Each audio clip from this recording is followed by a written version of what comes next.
আমি ২৪ ঘন্টা কিভাবে নদীর তীরে একা কাটালাম এবং আমাকে কি কি সমস্যায় পড়তে হয়েছিল সবকিছু দেখবেন আজকের এই ভিডিওতে।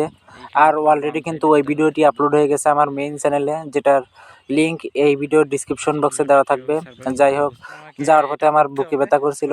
তারপরে এখানে নদীটা আমার সামনে অনেক বড় একটি বাধা হয়ে এসেছিল। তারপরে সেটাও পার হয়ে গেলাম কোনো রকম। আর হ্যাঁ, যদি আপনারা সম্পূর্ণ ভিডিওটি দেখতে চান তাহলে অবশ্যই এই ভিডিওর ডিসক্রিপশনে ওই ভিডিওটির লিঙ্ক দেওয়া থাকবে, যে দেখে আসতে পারেন যে কোথায় কী হয়েছিল।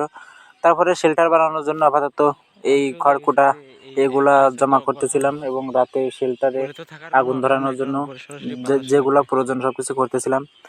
তারপরে আপনাদেরকে ঘুরে ঘুরে দেখাচ্ছিলাম যে কোথায় কী আছে। তারপরে অনেকক্ষণ পরে মানে সন্ধ্যা তো প্রায় নেমেই এসেছিল, তখন প্রায় ৪ থেকে ৫টা, শীতকালে ৪-৫টা মানে অনেক কিন্তু। তারপরে খানিকক্ষণ ঘোরাঘুরি করলাম আশেপাশে, দেখলাম যে কোথাও কি করা যায়। ঘুরতে ঘুরতে এই ফলটি পেলাম। এই ফলটি যারা চিনে থাকবেন অবশ্যই কিন্তু কমেন্টে জানাবেন, আর এটা খেতে স্বাদ কেমন অবশ্যই জানাবেন। তারপরে এই ফলটি নিয়ে আমি চলে গেলাম আমার শেল্টারের পাশে, যে আমি আর কি ফলটি ভেঙে দেখি যে ফলটির ভিতরে আর কি পোকা।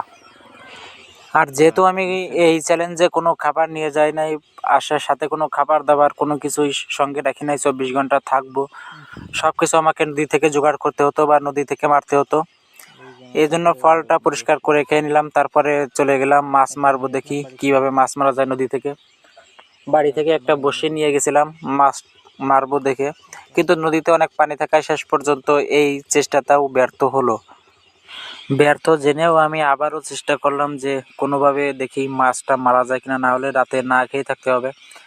তারপরে আমি অনেক চেষ্টার পরেও আর পেলাম না, কারণ নদীতে স্রোত থাকায় অনেকটা সমস্যা হয়ে গেল। তারপরে আমি কোনো এক কারণে বাড়িতে চলে আসি, যেটা জানতে হলে অবশ্যই কিন্তু ওই ভিডিওটা দেখতে হবে, না হলে আপনারা বুঝতে পারবেন না।